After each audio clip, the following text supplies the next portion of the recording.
पिछली वीडियो में कुछ कमेंट आए थे कि यार हमको इनकम और अफोर्डेबिलिटी जानना है RTR 164V के बारे में, तो इस वीडियो उसी बारे में होगा। लेकिन यहाँ पे मैंने लिया है एनिवर्सरी स्पेशल वर्जन जो कि अभी अभी लॉन्च हुआ है और लुक्स वाइज काफ़ी ज़बरदस्त है। तो इसका इनकम, अफोर्डेबिलिटी और न्यू GST प्राइस अभी देखते हैं। So this is TVS Apache RTR 164V anniversary special edition. ठीक है, तो यहाँ पर अगर मैं ऑन रोड प्राइस मुंबई का बात करूँ तो ये अराउंड आपको 1,80,000 में देखने मिलता है, बट ये बिफोर GST जो 23 सितंबर 22 सितंबर में चेंज होने वाला है। तो रिवाइज इसका प्राइस होने वाला है काफ़ी कम, जो कि है 1,65,200 रुपीज़। राइट, यहाँ पे हमको अराउंड देना पड़ेगा डाउन पेमेंट ऑफ 33,040 रुपीज़, और जो हमारा लोन अमाउंट बच जाएगा वो है 1,32,162 रुपीज़। ठीक है, अब यहाँ पे सिर्फ यहाँ पे बात ख़त्म नहीं होती है, यहाँ पे फ्यूल कॉस्ट वो सब भी हम लोग जोड़ेंगे। मतलब लोन अमाउंट तो रहेगा, उसके EMI तो हम लोग निकालेंगे, बट फ्यूल कॉस्ट भी जोड़ना है। राइट, तो यहाँ पे मैंने फ़िलहाल माइलेज लिया है यहाँ पे अराउंड 40 का, और फ्यूल प्राइस इसका 106 होगा, monthly running 600, total fuel cost तो हमें पड़ रहा है अराउंड 1325। राइट, और मंथली सर्विस कॉस्ट यहाँ पे 600 रुपये मैंने पकड़ा है ओवरऑल एवरेज। अगर साल भर में आप 2 करते हो सर्विस तो मंथली अराउंड 600 के आसपास पड़ जाएगा। ठीक है, तो टोटल सर्विस और फ्यूल कॉस्ट आपको पड़ जाता है 1925।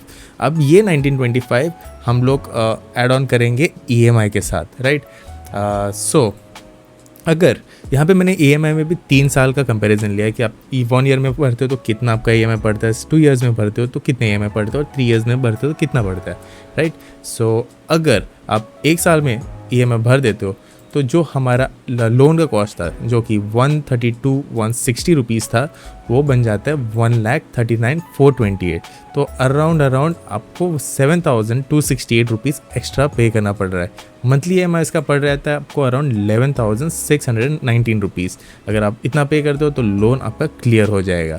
राइट, यहाँ पे ख़त्म नहीं होता है, जस्ट बिकॉज हमको फ्यूल और सर्विस कॉस्ट भी ऐड करना है। तो 11,619 प्लस 1925 रुपीज़ यहाँ पे जोड़ेंगे, और हमारा मंथली कॉस्ट हो जाता है 13,544 रुपीज़ अगर आप 1 साल में ये टोटल लोन चुकता करते हो। ठीक है, अगर यही चीज़ मैं 2 इयर्स में करता हूँ तो अराउंड आपको 146,364 रुपीज़ बैंक को देना है, जो कि अराउंड 14,200 रुपीज़ एक्स्ट्रा है। राइट, आपका यहाँ पे मंथली कॉस्ट पड़ रहा है 8,024 रुपीज़, और same goes for 3rd year, तो आपको सीधा मंथली कॉस्ट पड़ रहा है 6,189 रुपीज़। और एक कॉस्ट पड़ता है वो हम लोग निगलेक्ट करते हैं, जो कि बहुत इंपॉर्टेंट है, वो है सेफ्टी गियर्स। तो कुछ सेफ्टी गियर्स मैंने डिस्क्रिप्शन बॉक्स में डाल दिए, वो आप ज़रूर जाके चेकआउट कर लेना।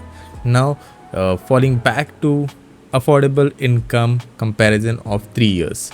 राइट, तो अगर आप 1 साल में जो हमारा मंथली कॉस्ट पड़ रहा था 13,544, उससे कंप्लीट करना चाहते हो तो आपका एटलीस्ट इनकम होना चाहिए 54,176 रुपीज़। और अगर आप 2 इयर्स में उसको कंप्लीट करना देख रहे हो तो 32,000 अराउंड आपका इनकम होना चाहिए पर मंथ।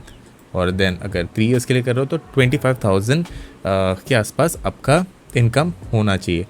ये बेसिकली मैंने 4 टाइम्स लिया मंथली कॉस्ट का। So this is what the plan is.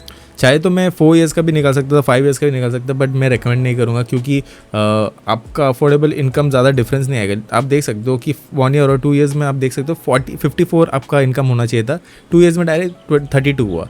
But 3rd year में ज़्यादा डिफरेंस नहीं है 32 और 25 में। वैसे 4th ईयर और 5th ईयर में आपको ज़्यादा डिफरेंस देखने मिलेगा नहीं।